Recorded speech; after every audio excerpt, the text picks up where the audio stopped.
অন্তর্বর্তীকালীন সরকারের প্রধান উপদেষ্টা ডক্টর মোহাম্মদ ইউনূসের সঙ্গে রাজনৈতিক দলগুলোর বৈঠক চলছে। রাজনৈতিক দ্বন্দ্ব না থাকলেও নির্বাচনী রোডম্যাপ আর সংস্কার প্রশ্নে দূরত্ব বাড়ছে বিএনপি জামায়াতের মধ্যে। রাজনৈতিক দলের নেতাদের সাথে প্রধান উপদেষ্টাদের বৈঠক যেহেতু চলমান রয়েছে, একটির পর একটি রাজনৈতিক দল তো বৈঠক করবেন। আমরা এখানে আশ্বস্ত, আমরা আরো দাবি জানিয়েছিলাম এবারের বেশি কোনো প্রধানমন্ত্রীর জন্য একসাথে পরবর্তীতে জামাতে দায়িত্ব পালন করতে না পারেন সেই আজকে 53 বছর স্বাধীনতার বয়সে যে পদ্ধতিতে নির্বাচন হইতেছে। জামাত আনুষ্ঠানিকভাবে বিএনপির সাথে জোট বাঁধবে না ঘোষণা দিয়েছে, পাশাপাশি নির্বাচনকে কেন্দ্র করে এতদিন অভ্যন্তরীণ যেই আপনার ফাটলটা ছিল এটা আবার প্রকাশ্যে এসেছে। কারণ এই দলগুলা তারা চাচ্ছে তারা একটা টিম হইয়া একটা ইসলামিক রাষ্ট্র সিস্টেমে ইসলামিক ল এন্ড যে নিয়ম। প্রিয় দর্শক, আসসালামু আলাইকুম। নতুন একটা নিউজ ভিডিওতে আপনাদের জানাচ্ছি স্বাগত। আমি মাত্র পাওয়া তাজা এবং গরম খবর। আজকের এই ভিডিও দেখতে পারবেন কবে নির্বাচন দিবে ডক্টর ইউনূস সবকিছু কিন্তু ফাঁস করে দিয়েছে। অবশেষে কি তাহলে বাংলাদেশের নতুন নির্বাচনের আহ্বান জানিয়েছে ডক্টর ইউনূস? প্রিয় দর্শক বন্ধুরা, আজকের এই ভিডিও স্কিপ না করে সম্পূর্ণ দেখলে অনেক কিছু জানতে পারবেন এবং বুঝতে পারবেন।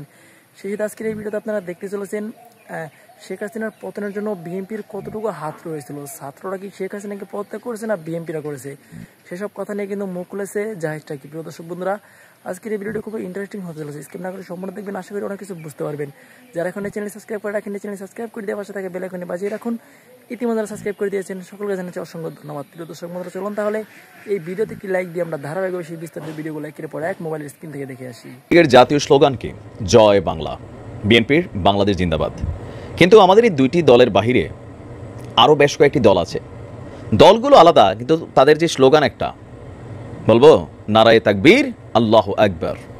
বুঝতেই পারছেন, অনেকে ভাবেন এটা বাংলাদেশ জামায়াত ইসলামের স্লোগান। না, এটা কিন্তু হেফাজতের স্লোগান, এটা চরমনারের স্লোগান, অথবা যে ইসলামিক রাজনৈতিক দলগুলো আছে তাদের প্রত্যেকেরই স্লোগানটা কিন্তু এক।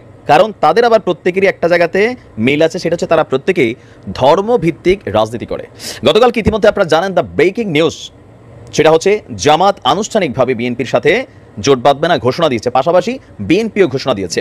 মির্জা ফখরুল ইসলামের একটা বক্তব্যের মধ্যে ছিল স্বাধীনতা বিরোধী এবং মৌলবাদী। এই শব্দটাতে একটা অংশ গেছে তীরটা জামাতের দিকে, আরেকটা গেছে কার দিকে? চরমনায় বা হেফাজতের দিকে। এখন এই পরিস্থিতিতে আইসা এর মাঝখানে ঘটনা ঘটলো কি, কওমির কিছু নেতা, হেফাজতের কিছু নেতা, আরও বিভিন্ন যারা বড় বড় নেতা আছেন তারা জামাতের সাথে একটা মিটিং করেছিলেন, জামাতের আমির শফিকুল ইসলাম সাহেবের সাথে। এরপর এটা নিয়ে পিনাকিদা তিনি নিজেও একটা স্ট্যাটাস দিয়েছেন, আমি আপনাদেরকে দেখিয়েছি। পাশাপাশি অন্যদের মধ্যে কিন্তু এটা মিশ্র প্রতিক্রিয়া। আবার ডক্টর ইউনূসের এই সরকারকে জামাত যেভাবে লম্বা সময় দিচ্ছে, বিএনপি তার বিপরীত অবস্থান নিচ্ছে। তো সকল কিছু মিলাইয়া এখন জামাত, হেফাজতে ইসলাম, চরমোনাই একটা গাঁট বাঁধতে যাচ্ছে। অলরেডি চরমোনায় ডাক দিয়া দিছে, কারে আহ্বান জানিয়েছে? মতনৈক্য দূর করে নারায়ে তাকবীর আল্লাহু আকবার বলে আমরা জামাতের সাথে টেকসই ঐক্য গড়ে তুলতে চাই। এখন বিষয়টা হচ্ছে জামাত বিষয়টাকে কিভাবে নিবে? 100% নিবে। দেশের রাজনৈতিক বাতাসটা আমি তো ছোট মানুষ সাথে বুঝি না, যারা বোঝেন আর কি, তারা বলেন কি যে এই মুহূর্তে দিন শেষে আবার একটা অঘটনও ঘটতে পারে সামহাউ, ওইটা পরের ভিডিওতে বলবো। তবে এই মুহূর্তে যেটা যাচ্ছে, ইসলামিক দলগুলো একত্রিত হয়ে, কারণ প্রত্যেকের হেফাজতের বিশাল সেনাবাহিনী আছে, হচ্ছে ফোর্স আছে, জামাত ইসলামের তো আছেই। 1996 আমি যখন গতকালকে ভিডিও দিয়েছিলাম, কমেন্টে অনেকে লিখছিল ভাই 96-এর কথা বাদ দেন, 24-এর হিসাবে আসেন, বিএনপি 30% সিটও পাইতো না। কি চ্যালেঞ্জ দিচ্ছে জামাতের তারা? আসলে কি তাই? কমেন্টে জানান। আমার সন্দেহ হয় যে না, পাইলেও পাইতে পারে, মানে বিএনপি জামাত কম পাবে নাকি। আচ্ছা, আপনারা কমেন্টে লিখেন। তো এখন এই দলগুলা তারা চাচ্ছে তারা একটা টিম হইয়া একটা ইসলামিক রাষ্ট্র সিস্টেমে ইসলামিক ল অ্যান্ড যে নিয়মকানুন আছে সেটাকে এস্টাবলিশ করতে হবে, পাশাপাশি আধুনিক একটা রাষ্ট্র ব্যবস্থা বানাইতে হবে। কিন্তু বিএনপি বলছে ভাই স্বাধীনতা বিরোধী যারা আছে তাদেরকে সমর্থন করার সুযোগ নাই। তো এখন তাদের যেহেতু সমর্থনের সুযোগ নাই, বাকিরা একসাথে হয়েছে। চরমোনায় আবার ফখরুল ইসলাম বলছে মৌলবাদী বলতে আপনি কি বুঝাইতে চান? করা হুঁশিয়ারি। আসুন দেখি চরমোনার পীর কি বলছে। ইসলামী আন্দোলন বাংলাদেশ তাদের যে টিম, রাজনৈতিক টিম, সিনিয়র নায়েবে আমির মুফতি সৈয়দ মোহাম্মদ ফয়জুল করিম বলছেন জামায়াত ইসলামীর সঙ্গে হক্কানি উলামায়ে কেরামের যে মতানৈক্য আছে তা দূর করে টেকসই ঐক্য গড়ে তুলতে হবে। ইসলামিক মূল্যবোধ বাদ দিয়ে আমরা কোনো রাজনীতি করব না। গতকালকে রাজধানীর শাহবাগ চত্বরে ইসলামী ছাত্র আন্দোলন বাংলাদেশের উদ্যোগে ভারতীয় পানি আগ্রাসনের প্রতিবাদ এবং স্বৈরাচার বিরোধী আন্দোলনের গণহত্যার বিচারের দাবিতে 33তম প্রতিষ্ঠাবার্ষিকী উপলক্ষে এখানে তিনি বক্তব্য দিয়েছেন। তিনি বলছেন দীর্ঘ 800 বছর ভারত উপমহাদেশ শাসন করেছে মুসলমানরা, কিছু মুনাফেকের বিশ্বাসঘাতকতার কারণে 200 বছর শাসন করেছে ব্রিটিশ। আচ্ছা, এরপরে স্বাধীন দেশে ভারতকে বন্ধু ভেবে লেন্দুব দর্জির মতন শেখ হাসিনাকে মুখ্যমন্ত্রী বানাতে চেয়েছিল ভারত, কিন্তু সেটি তারা পারেনি, ফারাক্কা বাদ দিয়েছে, তিস্তার সমস্যা। সেখানে অনেক বক্তব্যের পরে জামাতের উদ্দেশ্যে বলছে আবার বাংলাদেশের আমজনতার উদ্দেশ্যে যে আলেম ওলামা এবং জ্ঞানীদের নিয়ে নতুন শিক্ষা কমিশন করতে হবে। 92% মানুষের চিন্তা বাদ দিয়ে কোনো সিলেবাস হতে পারবে না, ইসলামী মৌলবাদকে বাদ দিয়ে কোনো রাজনীতি হবে না, আগামীর বাংলাদেশ হবে বৈষম্য বিরোধী বাংলাদেশ, সবার অধিকার থাকবে। তখন কি করা দরকার? বলা হচ্ছে যে আপনার জামাত ইসলাম সহ, হেফাজত সহ, চরমনায়দের এই টিম সহ আরও যারা ছোট বড় দলগুলো আছে একসাথে বসতে হবে আলোচনা সাপেক্ষে। এরা সবাই কিন্তু রাজনৈতিক দলই এই মুহূর্তে। তো তারা একটা জোট কইরা তারা নির্বাচনে আসবে, সিট আসন অনুযায়ী জনসমর্থন অনুযায়ী ভাগাভাগি হবে, সংসদে তারা একটা টিম হিসাবে যাবে। এখন যদি এটা সত্যি হয়, রাইট নাও বাংলাদেশে গত 15 বছরে আওয়ামী লীগ একটা জিনিস করছে, এটা কিন্তু বিএনপির জন্য একটু খারাপ হয়েছে। এটা জানেন, ইসলামিক মূল্যবোধের জায়গাগুলো বা মানুষের যে পালসটা, এটাতে একটা শক্ত অবস্থান তৈরি হয়েছে। তারপর দিন শেষে বাঙালি আবার রাজনীতির বেলা আলাদা। আপনি কি মনে করেন যে জামাত, চরমোনাই, হেফাজত তারা যদি একত্রিত হয়, বাংলাদেশের মানুষ কি তাদের হাতে বাংলাদেশকে নিরাপদ মনে করবে, নাকি সাবেক প্রধানমন্ত্রী বেগম খালেদা জিয়া বা তারেক রহমানের হাতেই বাংলাদেশকে নিরাপদ মনে করবে? কোন দলের হাতে বাংলাদেশের মানুষের আমানত, এই রিজার্ভের টাকা, সমাজের শান্তি শৃঙ্খলা বা ন্যায়ের যে সুশাসন প্রতিষ্ঠা, এটা করার জন্য আসলে কোন দলটা বেশি শক্তিশালী? সবগুলো ইসলামিক দল এক হইলে নাকি বিএনপি একা? কারণ নির্বাচনটা এইভাবেই হতে যাচ্ছে। আর একটা দুর্ঘটনার কথা, এটা আরেক ভিডিওতে বলবো। কমেন্টে জানান। ভালো থাকুন। সোশ্যাল মিডিয়া প্ল্যাটফর্মে এতদিন যাবৎ কার্যত জোটটা না থাকলেও, বা আমরা দেখেছি সোশ্যাল মিডিয়া প্ল্যাটফর্মে আওয়ামী লীগের বিরুদ্ধে ঐক্যবদ্ধভাবে বিভিন্ন রকম অ্যাক্টিভিটিস, পোস্ট অথবা ধরেন নানান কমেন্ট এটুজেড, যেটা আমরা বলি ইনফ্লুয়েন্স করা, সেটাতে ব্যাপক ভূমিকা রেখেছিল বিএনপি এবং জামায়াত। বাট রাইট নাও নির্বাচনকে কেন্দ্র করে এতদিন অভ্যন্তরীণ যেই আপনার ফাটলটা ছিল, এটা এবার প্রকাশ্যে এসেছে। কারণ এতদিন ওই দুইটা জোট একটা মেইন কাজ করছে কোনটা, যে আওয়ামী লীগকে হটাইতে হবে। এখন আওয়ামী লীগকে হটানোর পরে যেহেতু এখন এই দুইটা টিমই মাঠে মূল শক্তিশালী টিম হিসেবে আমরা দেখছি, তো সেখান থেকে নির্বাচনকে ইস্যু করে অলরেডি বিএনপি তাদের অবস্থান প্রকাশ করেছে। এবং ফাইনালি জামায়াতের যিনি আমির আছেন, সেক্রেটারি আছেন, তারা কিন্তু বিএনপি ইস্যুতে নিজেদের স্পষ্ট অবস্থান আজকে প্রকাশ করলো। দর্শক, আমরা দেখছি যে নির্বাচনকে কেন্দ্র করে প্রধান বিরোধী দল হিসাবে হয়তো জামাত ক্ষমতা যেতে পারে, আবার প্রধান দল হিসাবেও ক্ষমতা যেতে পারে, নাকি কি মনে করেন? তবে পরিসংখ্যান কিন্তু অন্য কিছু বলে। 1996 সালে জামাত কিন্তু এককভাবে নির্বাচন করেছিল। ওই সময় তারা আসন পেয়েছিল 3টি, বিএনপি পাইছিল সম্ভবত আপনার 100 কতটা, আওয়ামী লীগ তখন আপনার মানে কি বলা হয় যে বিজিত হয়েছিল। তো এখন আইসা প্রায় কত বছর, আপনার 28 বছর পর জামাত কি আসলে একক নেতৃত্ব নিয়ে ক্ষমতা যেতে পারবে? জামাত ভাবছে তারা পারবে। আজকে জামাতের সঙ্গে আপনার এই মুহূর্তে বিএনপির কোনো জোট নেই। ইতিমধ্যে বিএনপির মহাসচিব মির্জা ফখরুল ইসলাম এমনই ইশারা ইঙ্গিতে একটা গণমাধ্যমকে বলার পর এবার আজকে জামাত ইসলামের কেন্দ্রীয় সহকারী সেক্রেটারি জেনারেল মাওলানা রফিকুল ইসলাম খান এবং যিনি জামাতের আমির আছেন শফিকুল সাহেব, তারা কিন্তু আলাদা আলাদা বিবৃতি দিয়েছে যে বিএনপির সাথে জোট বেঁধে সরকারে যেতে চায় না। এমনকি তারা বলছেন যে ডক্টর ইউনূসের যে সরকারটা এই মুহূর্তে আছেন, তাদেরকে 5 বছর সময় দেওয়া হোক প্রয়োজনে। জামাত চাচ্ছে ইউনূস সাহেবের সরকারকে আনলিমিটেড সময় দিতে, কিন্তু বিএনপি বলছে আনলিমিটেড সময় দেওয়া যাবে না, যত দ্রুত সম্ভব নির্বাচনের রোডম্যাপ দেন। এটা নিয়েও একটা পাল্টাপাল্টি অবস্থান। পাশাপাশি 5 তারিখের পরে সারা বাংলাদেশে যা ঘটেছে, এগুলো কিন্তু জামাতের আমির একটা বক্তব্য দিয়েছেন যে আপনারা দেখেছেন একটি দল ওই 2 দিনে কি দেখিয়েছে, তারা তাদের জনসমর্থন হারিয়েছে। সুতরাং ওই দলটির সাথে এই মুহূর্তে একজোট হয়ে আপনার কোন রকম রাজনৈতিক অ্যাক্টিভিটিস চালানোর ইচ্ছা জামাতের নেই। এমনকি তার সামনে উপস্থিত থাকা নেতা কর্মীরা এটাতে সায় দিয়েছিলেন। এরপর আমরা দেখলাম সেক্রেটারি জেনারেল আছেন, তিনি আপনারা বলছেন বিএনপির সাথে জামায়াতের কোনো দলীয় জোট নেই আর সামনেও করার ইচ্ছা নেই। তবে বলছেন বিএনপির সঙ্গে ভ্রাতৃত্ববোধ বজায় আছে, এটা থাকবে, তাদের সাথে যোগাযোগ আছে, এটা দল রক্ষা করে চলবে।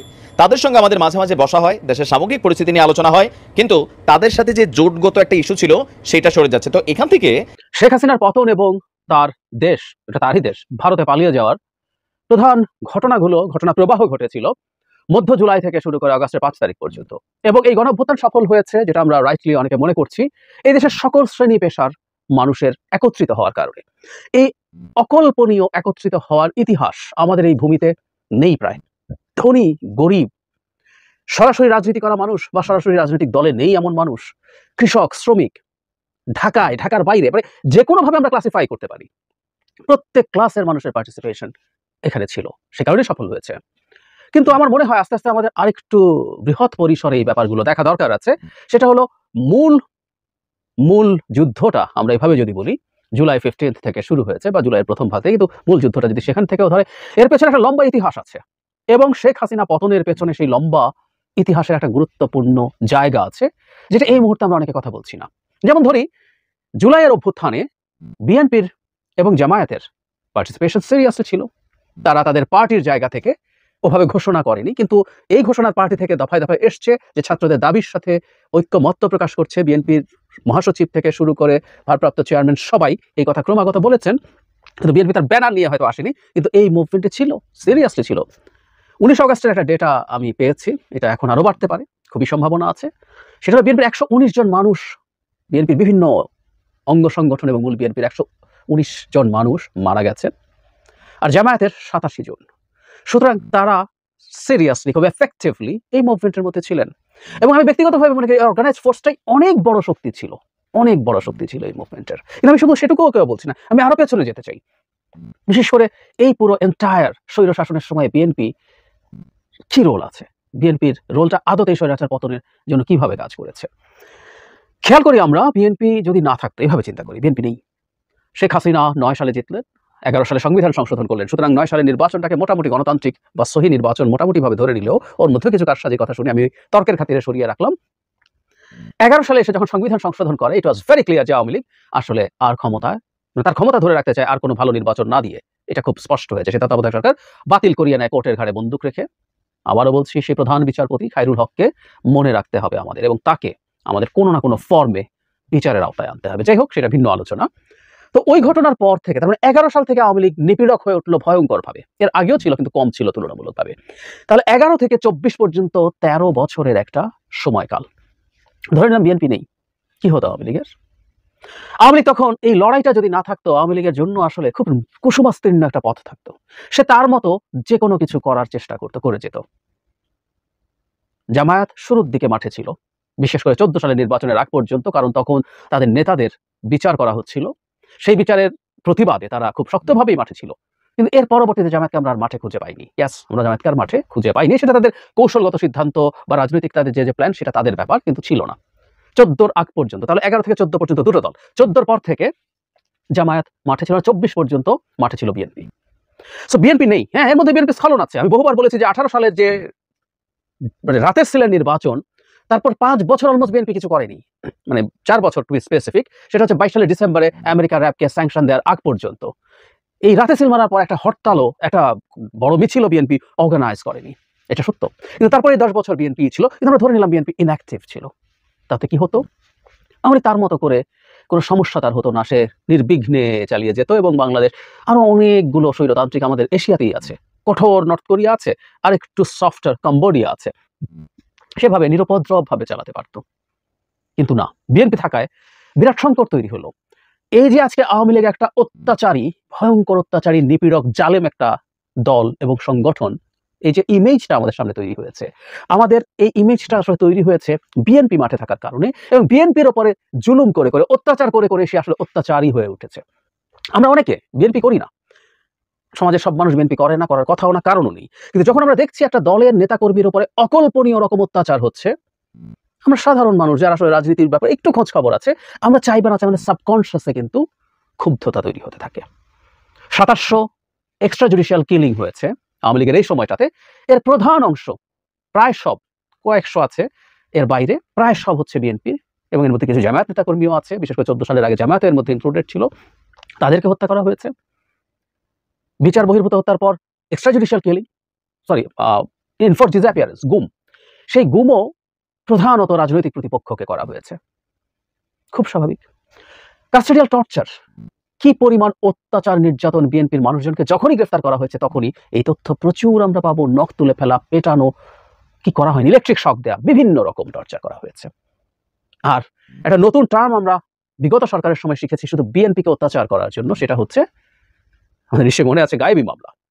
আপনি এমন মামলা করছেন, আগে যেটা হতো, একটা ঘটনা ঘটলো, সেই ঘটনার পরিপ্রেক্ষিতে ওকে তাকে নানান নাম দিয়ে, এমনকি দূরে থাকা মানুষ, টপ লেভেলের মানুষকে হুকুমের আসামি টাসামি বলে বলতেন। কিন্তু গায়েবী মামলা বলে এক বস্তু তৈরি করা হলো, যে বস্তুতে কোনোদিনও ঘটে নাই এমন ঘটনা। প্রথম আলো সরেজমিনে রিপোর্ট করেও দেখিয়েছিল 2018 সালের একটা নির্বাচনের আগে, ভয়ঙ্কর সেপ্টেম্বর, এরকম নামে 1 মাসে যতগুলো মামলা হয়েছে পুলিশের উপর হামলা টামলা, সরেজমিনে গিয়ে তারা দেখিয়েছে ওখানে কিছুই হয়নি। এই গায়েবী মামলার মাধ্যমে লক্ষ লক্ষ বিএনপি নেতাকর্মীকে মামলার জালে ফেলা হলো, জেলে নিয়ে যাওয়া হলো, তারা জেলে থাকলো, তারা বেরিয়ে আসলো, বেরিয়ে আসার পরও তাদের কষ্ট গেল না। আমি অনেক মামলা থাকা অনেক মানুষকে ফেস করেছি, বলেছি আমার ভিডিওতে, আজকে আরেকটু আবারও বলি। মানে সংখ্যা 50, 60, 70, 80। বিএনপি মহাসচিব জনাব মির্জা ফখরুল ইসলাম আলমগীরের বিরুদ্ধে 100 মামলা, 450-500 মামলাও আছে বিএনপির উপরের পর্যায়ের নেতাদের মধ্যে। সো এই মামলাগুলো যখন একজন মধ্য সারির, নিম্ন সারির নেতাকর্মীর নামে হয়, জেল থেকে বেরিয়ে আসার পরও প্রতিদিন না হলেও 3 দিন 4 দিন, কেউ কেউ প্রতিদিন যেতে হয়, সপ্তাহের ওয়ার্কিং ডেতে কোর্টে যান, কোনো না কোনো একটা কারণে তাকে কোর্টে যেতে হয়, ফতুর হয়ে যান তার উকিলের ফি দিতে দিতে। অ্যাট দ্য সেম টাইম, যেহেতু আপনি সপ্তাহে 3 দিন 4 দিন কোর্টে থাকেন, আপনার কোনো পেশা নেই, পেশা হতে পারে না। আপনি চাকরি করতে পারেন না, ব্যবসা করতে পারেন না। এই অবর্ণনীয় অকল্পনীয় কষ্টের মধ্য দিয়ে গেছে। এই তথ্যগুলো আমাদের সামনে এসছে, আমাদের হয়তো মিডিয়াতে এসছে, আমরা হয়তো তাকে কাউকে পার্সোনালি দেখেছি, চিনেছি। এগুলো আমাদের ক্ষুব্ধতা তৈরি করতে শুরু করেছে। এই দেশে বহু জায়গায় হাজার হাজার লক্ষ লক্ষ বিএনপি নেতাকর্মী এই এন্টায়ার আওয়ামী লীগের সময় এলাকায় যেতে পারেনি। বহু মানুষের জীবনে ব্যক্তিগত বিপর্যয় ঘটেছে, অনেকে স্ত্রী ছেড়ে চলে গেছে। আমরা ডকুমেন্ট করিনি, আমাদের করতে হবে কোনোদিন, কিন্তু অনেক তথ্য আমরা এভাবে পেয়েছি।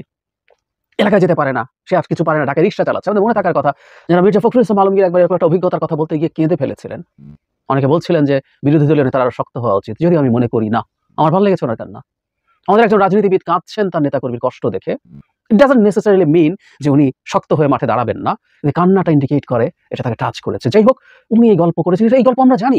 সো এটা মির্জা ফখরুল ইসলাম আলমগীর শুধু কথা বলছি না, আমাদের চারপাশে যখন ঘটনাগুলো ঘটে, মিডিয়ায় আসে, আমাদের চোখের সামনে ঘটে, আমরা শুনি কারো কাছে, এগুলো ক্রমাগত আমাদের মধ্যে বারুদ তৈরি করে। একটা গণঅভ্যুত্থানের জন্য কিন্তু বারুদ লাগে, নানা ফর্মে সে বারুদ জমা হতে হয়। সে বারুদগুলো জমা হয়েছে এবং একটা সরকারকে ক্রমাগত চ্যালেঞ্জ দিতে দিতে দিতে দিতে বিএনপি তার যে জালিম সত্তা, তার যে অত্যাচারী সত্তা, এই সত্তাটা আমাদের সবার সামনে এনে রেখেছে। এবং ওর এই জালিম সত্তাটা সামনে আস্তে আস্তে ক্রমাগত এটা ইন্টারন্যাশনালিও ছড়িয়ে পড়তে শুরু করেছে। এই যে সরকারের উপরে তীব্র মানবাধিকার বিষয়ক চাপ আসতে শুরু করলো, তার ফ্রিডম অফ এক্সপ্রেশন রেস্ট্রিক্ট করছে বলে চাপ আসতে শুরু করলো, এগুলো সবগুলো আসলে মূলত বিএনপির ওপরে সরকার তার কোয়ার্সিভ আচরণের কারণে হয়েছে। এবং এগুলো হতে হতে হতে হতে হতে যেহেতু বিএনপি কে সাইজ করার জন্য র্যাবকে প্রচুর ব্যবহার করা হয়েছে, তখন খুব স্বাভাবিকভাবে যেটা র্যাবের উপর একটা স্যাংশন আসলো। এই স্যাংশনটাও আমাদের আজকের এই মুভমেন্টগুলোর জন্য কিন্তু অনেক গোপনে কাজ করেছে। খুব ডিটেইল কোনোদিন আরো বলবো বা লেখাও উচিত, লিখবো। র্যাবের উপরে যেদিন স্যাংশন আসলো, আমি তখন একটা ভিডিও করেছিলাম, মনে পড়ে। এই স্যাংশনটাও খুব গুরুত্বপূর্ণ ছিল। তখন কাজ শেষ করে ফেলেনি, কিন্তু দ্য ভেরি পারসেপশন যে শেখ হাসিনা সব ম্যানেজ করতে পারেন, শেখ হাসিনাকে কেউ কিছু করতে পারে না, যখনই র্যাবের স্যাংশন আসলো বোঝা গেল শেখ হাসিনা ম্যানেজ করতে পারেন নাই। And the government tried a lot এই স্যাংশনটা সরানোর জন্য পারে না। তো শেখ হাসিনার উপর চাপ আসলো, এর পরবর্তীতে ভিসা পলিসি আসলো। এগুলো সবই মাঠে একটা শক্তিশালী বিরোধী দল ছিল এবং সে তার মাঠে শক্তি দেখাচ্ছিল বলে আমাদের মনে থাকার কথা বিএনপি কিভাবে তার সমাবেশগুলো সেই সময় করছিল।